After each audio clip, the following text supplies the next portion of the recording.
नमस्कार, ANB news देख रहे हैं आप और मैं हूं आपके साथ लोकेश लकी जगवानी। शाम के 7:30 बज चुके हैं और वक्त हो चला है हमारी खास पेशकश हरियाणा दिस वीक का, जो कि एक भरोसे और विश्वास का नाम है। और आपके इसी प्यार ने हमें निरंतर आगे बढ़ने और सच को सच की तरह दिखाने के लिए प्रेरित किया है। अपनी इसी विरासत को आगे बढ़ाते हुए एक बार फिर से हरियाणा की हफ्ते भर की कुछ बड़ी खबरों के साथ हाजिर हैं हम।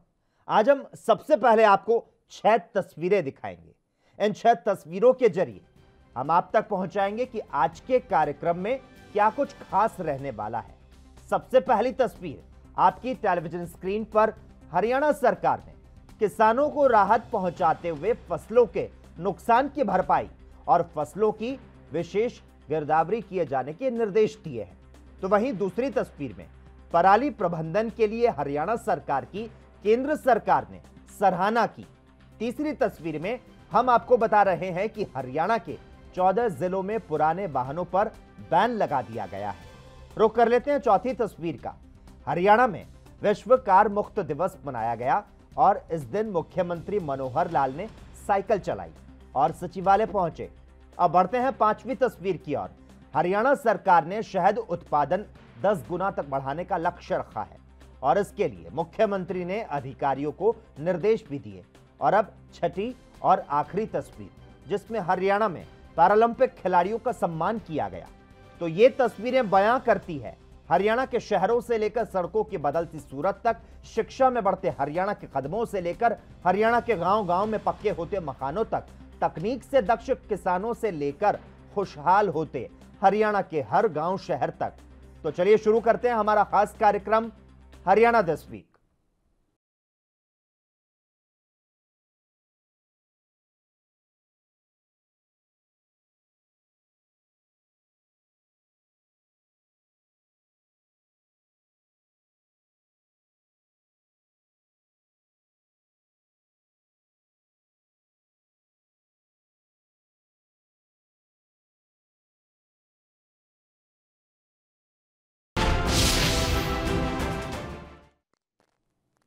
बारिश की मार को झेल रहे हरियाणा के किसानों के लिए राहत भरी खबर है।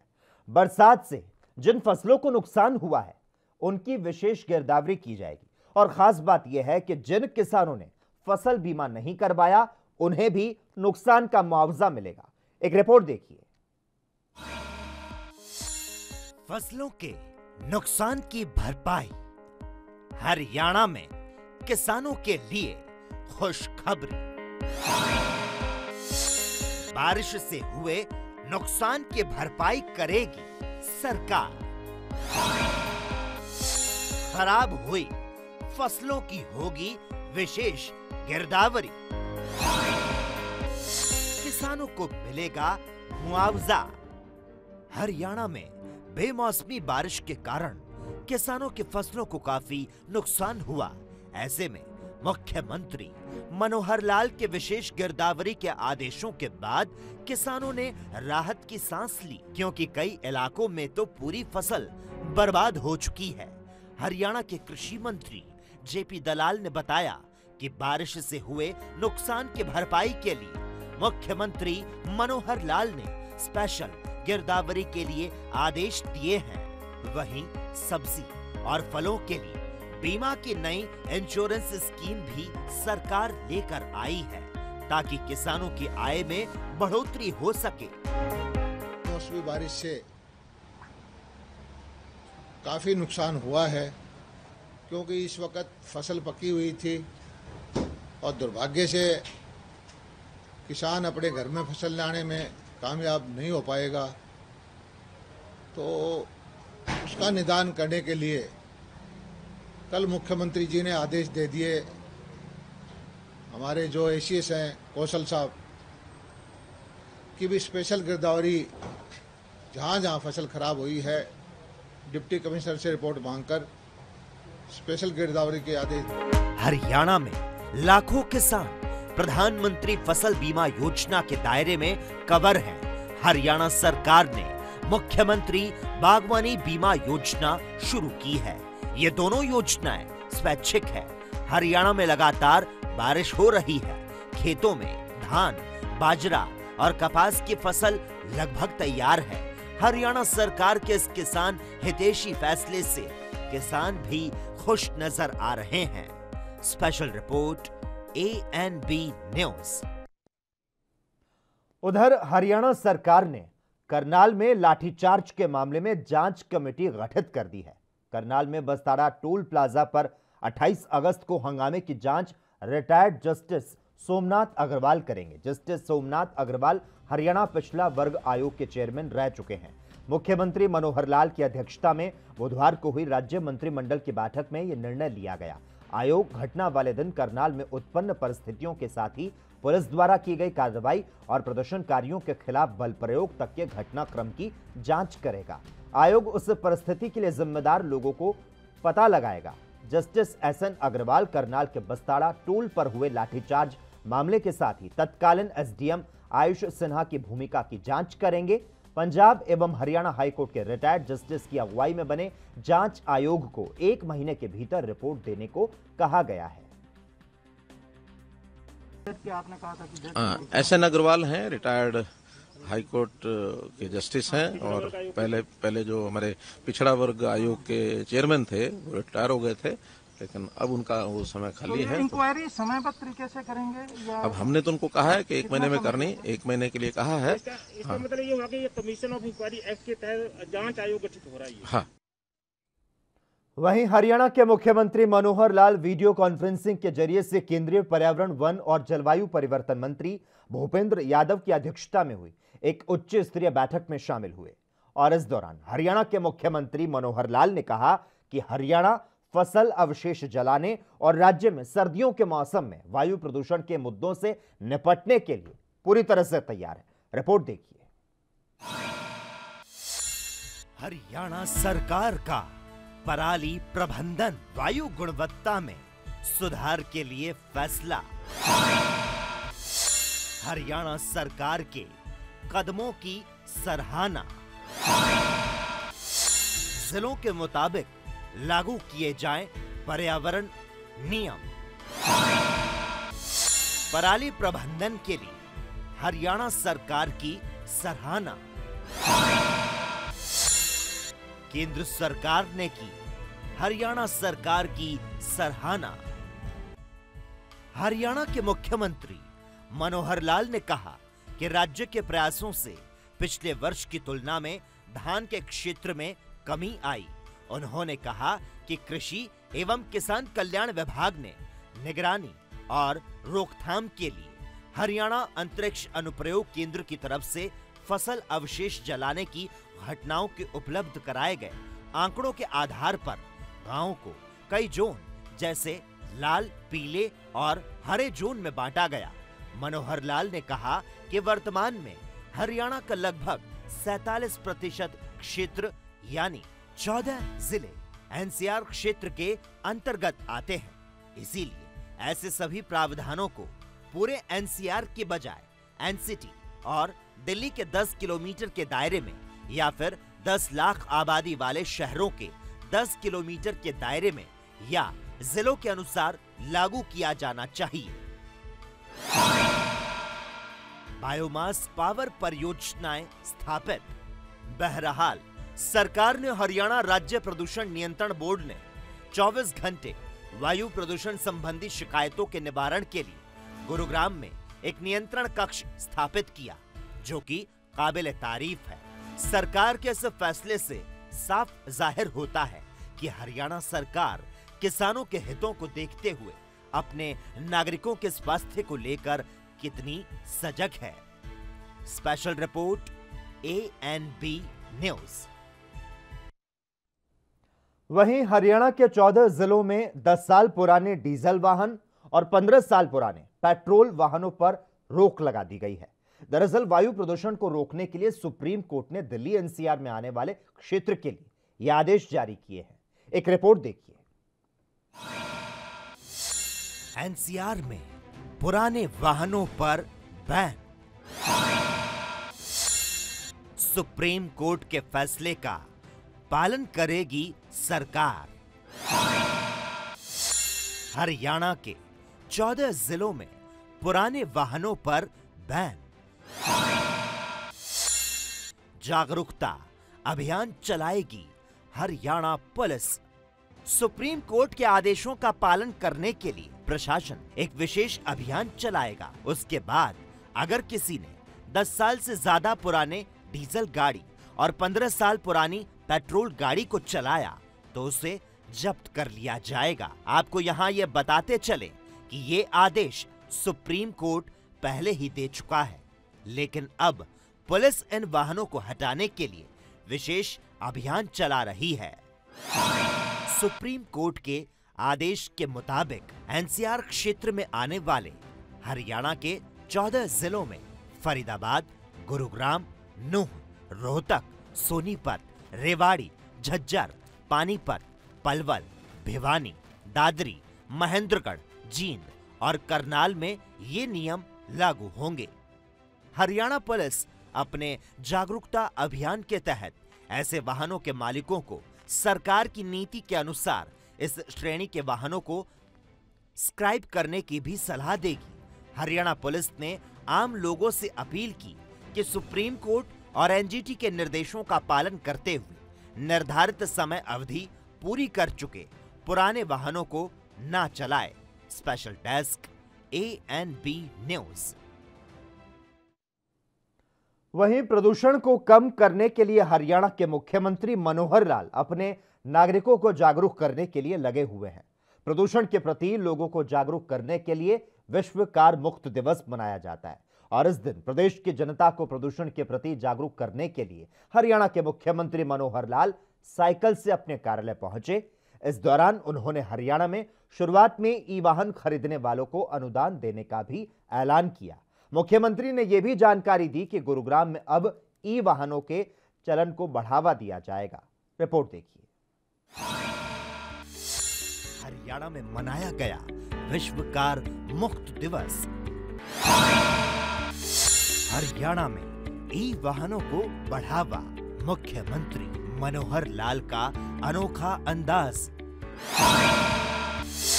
मुख्यमंत्री मनोहर लाल ने चलाई cycle. World car free day के मौके पर हरियाणा के मुख्यमंत्री मनोहर लाल और उनका मंत्रिमंडल साइकिल से सचिवालय पहुंचा। इस दौरान मुख्यमंत्री मनोहर लाल ने कहा, कार फ्री डे सेलिब्रेट करने का मतलब है कि डीजल पेट्रोल पर चलने वाली गाड़ियां कम हों और ई वाहन को लोग अपनाएं, जिससे कि प्रदूषण में कमी आए। इसी उद्देश्य से हम अपने कैबिनेट सहयोगियों और विधायकों के साथ साइकिल पर सवार होकर अपने आवास से चंडीगढ़ सचिवालय आए।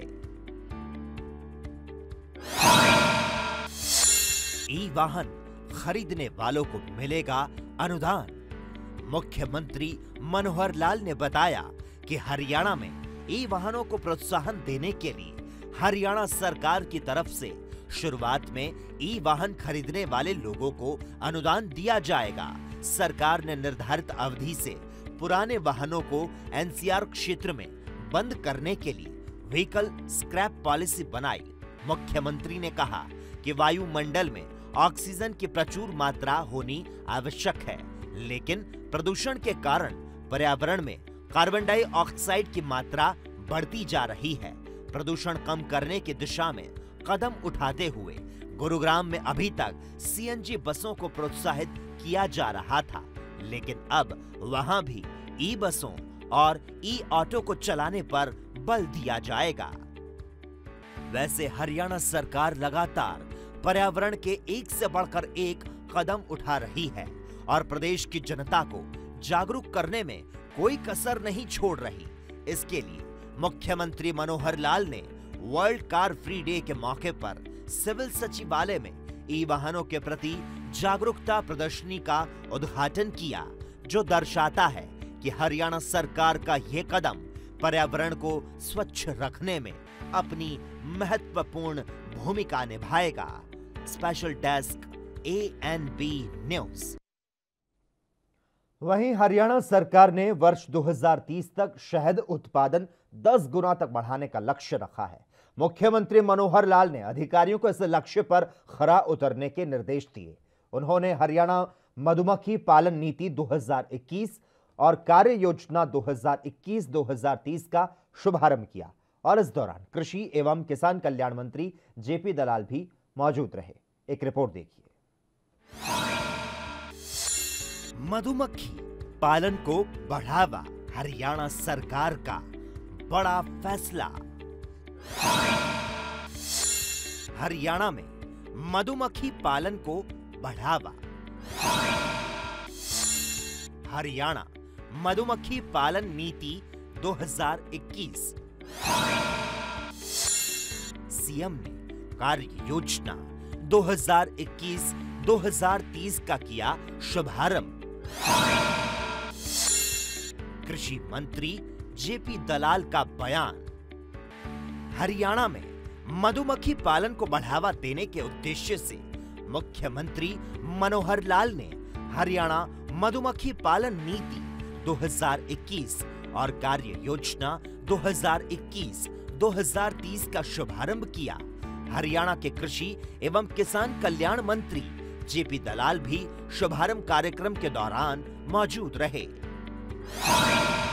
मुख्यमंत्री ने दिए अधिकारियों को निर्देश, वर्ष 2030 तक शहद के उत्पादन को 10 गुना तक बढ़ाने का लक्ष्य निर्धारित करें। उन्होंने अधिकारियों और किसानों को मधुमक्खी पालन शुरू करने के लिए प्रेरित करने के भी निर्देश दिए।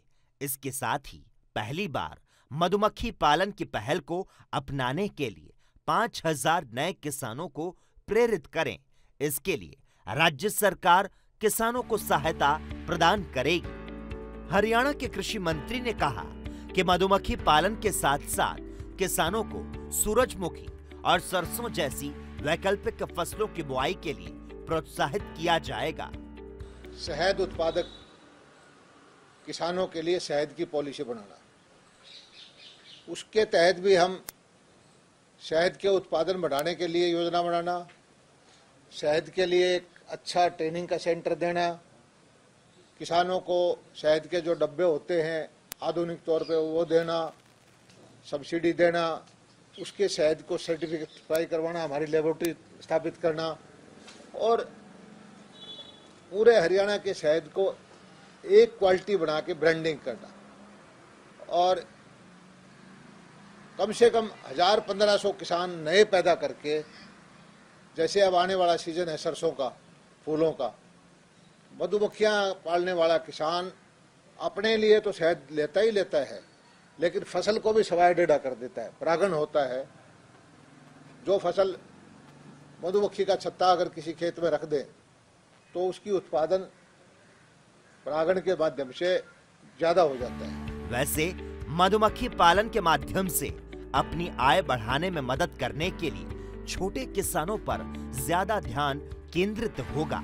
सरकार की माने तो निजी उद्यमियों को मधुमक्खी के बक्सों के निर्माण का व्यवसाय शुरू करने के लिए प्रोत्साहित होंगे और विभाग इन बक्सों की गुणवत्ता की निगरानी रखी जाएगी। Special desk ANP news. आगे बढ़ते हैं। हरियाणा के पैरालंपिक खिलाड़ियों ने जब से जापान की राजधानी टोक्यो में भारतीय झंडा गाड़ा, तब से हरियाणा के खिलाड़ी देश भर में चर्चा का विषय बने हुए हैं। हर कोई जानना चाहता है कि आखिर हरियाणा की मिट्टी में ऐसा क्या है जो खेलों के क्षेत्र में सबसे आगे है। हालांकि इसके पीछे हरियाणा सरकार की सर्वश्रेष्ठ खेल पॉलिसी है, जिसके सभी मुरीद हैं। और इसी कड़ी में गुरुग्राम में पैरालंपिक खिलाड़ियों का सम्मान किया गया, जिसमें मुख्यमंत्री मनोहर लाल ने अपने संबोधन में कहा कि हमारी धरती किसानों की धरती है, खिलाड़ियों की धरती है। वहीं भारत के उपराष्ट्रपति वेंकैया नायडू भी हरियाणा सरकार की तारीफ करते हुए नहीं थक रहे। एक रिपोर्ट देखिए।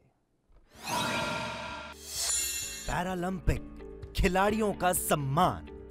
हरियाणा में पैरालंपिक खिलाड़ियों का सम्मान। पैरालंपिक खिलाड़ियों को दिया गया सम्मान। गुरुग्राम में आयोजित किया गया समारोह है। हरियाणा सरकार अपने खिलाड़ियों के लिए दिल खोलकर पैसा खर्च करती है, जिसका नतीजा देश ने जापान के टोक्यो ओलंपिक और पैरालंपिक में हम सभी ने देखा, जहां हरियाणा के खिलाड़ियों ने अपना लठ गाड़ दिया और पदकों की झड़ी लगा दी। इसके लिए हरियाणा सरकार लगातार खिलाड़ियों का मनोबल बढ़ाने के लिए उनको सम्मानित करती रहती है। इसी कड़ी में गुरुग्राम में पैरालंपिक खिलाड़ियों के लिए एक सम्मान समारोह रखा गया, जहां सभी पैरालंपिक खिलाड़ियों को प्रोत्साहन राशि के लिए सम्मानित किया। मुख्यमंत्री ने पैरालंपिक खिलाड़ियों को किया संबोधित। पैरालंपिक खिलाड़ी समाज के लिए प्रेरणा स्रोत। हरियाणा के खिलाड़ियों ने बहुत मेडल जीते। हमारा लक्ष्य मेडल टैली में सबसे ऊपर आना। गुरुग्राम में आयोजित पैरालंपिक खिलाड़ियों के सम्मान समारोह के दौरान मुख्यमंत्री मनोहर लाल ने कहा कि हमारे पैरालंपिक खिलाड़ी पूरे समाज के लिए प्रेरणा का स्रोत हैं, क्योंकि शरीर में हुई कमी को पीछे छोड़ते हुए ये मेडल शीर्ष तक पहुंचे। उन्होंने कहा कि हमारे खिलाड़ियों ने बहुत से मेडल जीते, लेकिन एक कसक अभी बाकी है। हमारा देश ओलंपिक और पैरालंपिक की मेडल टैली में काफी नीचे रहता है, लेकिन हमें वहां से देश को शीर्ष पर लेकर जाना है। अगले ओलंपिक के लिए खेल मंत्री ने रखा लक्ष्य 100 प्रतिभागी और 50 मेडल का लक्ष्य। हमारी धरती किसानों और खिलाड़ियों की धरती है। ज्यादा से ज्यादा मेडल लाना ही लक्ष्य। मुख्यमंत्री मनोहर लाल ने कहा कि अगले ओलंपिक के लिए खेल मंत्री ने 100 प्रतिभागी और 50 मेडल का लक्ष्य रखा है। मैं कहता हूं कि बजट की चिंता नहीं करना, देश के लिए ज्यादा से ज्यादा मेडल लाना ही लक्ष्य रखना है। हमारी धरती किसानों और खिलाड़ियों की धरती है। कोच और खिलाड़ियों के लिए नई नीति। इसके अलावा मुख्यमंत्री मनोहर लाल ने कहा कि साक्षी मलिक पिछली बार मेडल लेकर आई थी, तब कोच को लेकर हमने नीति बनाई कि गोल्ड मेडलिस्ट के कोच को 20 लाख, सिल्वर मेडलिस्ट के कोच को 15 लाख, ब्रांज मेडलिस्ट के कोच को 12 लाख रुपए देंगे। पैरालंपिक खिलाड़ियों का सम्मान समारोह है। उपराष्ट्रपति वेंकैया नायडू ने किया सम्मानित। नायडू ने पैरालंपिक खिलाड़ियों को किया सम्मानित। टोक्यो पैरालंपिक में भारत का प्रतिनिधित्व करने वाले हरियाणा के खिलाड़ियों के लिए गुरुग्राम में आयोजित एक सम्मान समारोह को संबोधित करते हुए उपराष्ट्रपति ने देश के लिए अब तक का सबसे ज्यादा पदक जीतने के लिए पूरे दल की सराहना की। उपराष्ट्रपति ने हरियाणा के मुख्यमंत्री मनोहर लाल के साथ मिलकर टोक्यो पैरालंपिक के 19 पदक विजेताओं और हरियाणा के प्रतिभागियों के बीच 27 करोड़ रुपए से ज्यादा के नगद पुरस्कार वितरित किए।